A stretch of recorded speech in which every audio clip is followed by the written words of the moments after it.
Bu geri dönüş mesajını ona göre qoymuşam ki, kök çakra ilə işləyəndə insanın həyatında nə qədər dərin qatların var olduğunu, orada olan hekayələrin necə üzə çıxdığını görə biləsiniz.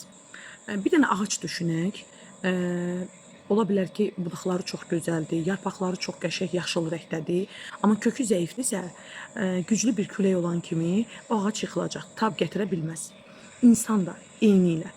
Kök çakra bizim həyatımıza, sevdiklərimizə, ailəmizə, evimizə, soylarımıza, təhlükəsizlik hissinə, maddə dünyamıza, maddiyatımıza, artırmağımıza, yaratmağımıza, var etməyimizə, pul inancının varlığına, yəni qaynağı oradandır.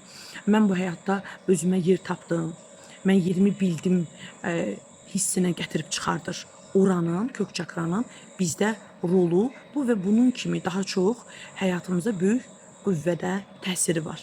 Xüsusilə də ata soy xəttində yaşanmış bəzi hekayələr, bu mənfi də ola bilər, daha çox mənfilər təbii ki çıxır önümüzə. İnsanın daxili gücünə çox böyük təsiri var. Atalarımız məsuliyyətsiz olubsa, çox ağır yüklər daşıyıblarsa, kədər içində yaşayıblar, daim qorxu və çatışmazlıq içində yaşayıblarsa, ailədə ata rolu, kişi rolu zəif olub. Bu və bunun kimi duyğu inanclarını insan öz şuuraltından həyatına daşıya bilir.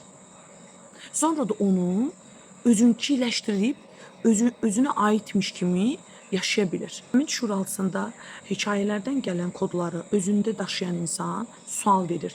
Niyə mən özümü rahat hiss etmirəm? Niyə mən istədiyim nəticəni əldə edə bilmirəm? Niyə çox çalışıb azını əldə edirəm?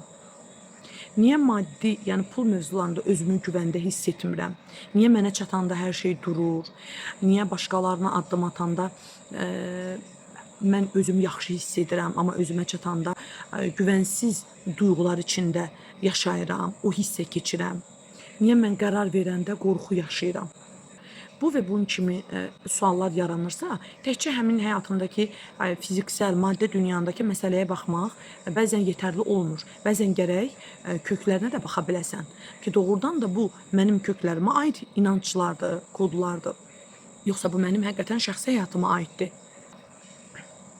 Bunu belə qeyd edək, ağacın kökü möhkəmdirsə, o ağacın dibinə biraz baxım edən kimi o çox yüksəklərə ucalır, möhkəmlənir, çox gözəl bar verir, kölgə salır, güclü bir ağaca çevrilir. Yox, əgər zəifdirsə, sən nə etsən də o ağac sənin istədiyin o ölçüyə, yüksəkliyə və yaxud da istədiyin barı sənə verə bilməz. Kök çakrada işləmək, çalışma aparmaq insan hisslərinin yenidən qurmasıdır, yenidən bərpasıdır. Çünki orada olan blokajlar, orada olan hekayələrdən yaranmış enerji tıxanıqlıqları, dirənclər açıldıqca, axşa keçdikcə həmin insan oyanış yaşayır. Çünki bir növ belə deyək, ventilyasiya kimi düşünün. Əgər hava gəlmirsə, təbii ki, daxildə olan hava artıq sən qan etmir, boğulursan, sıxılırsan. Amma orada ventilyasiya yarananda yeni hava gəlir və sən doğrudan da artıq dərk edirsən ki, mən niyə qurban rolundayam, niyə mən bu vəziyyətdəyəm, artıq mən olduğum vəziyyətdən çıxıb daha çox öz varlığıma, çünki kök çakra bizim varlığımızdır. Öz varlığıma, öz yarandığım mənbəyə, öz dəyərimə, öz layiqliyimə daha çox xidmət edəcəm.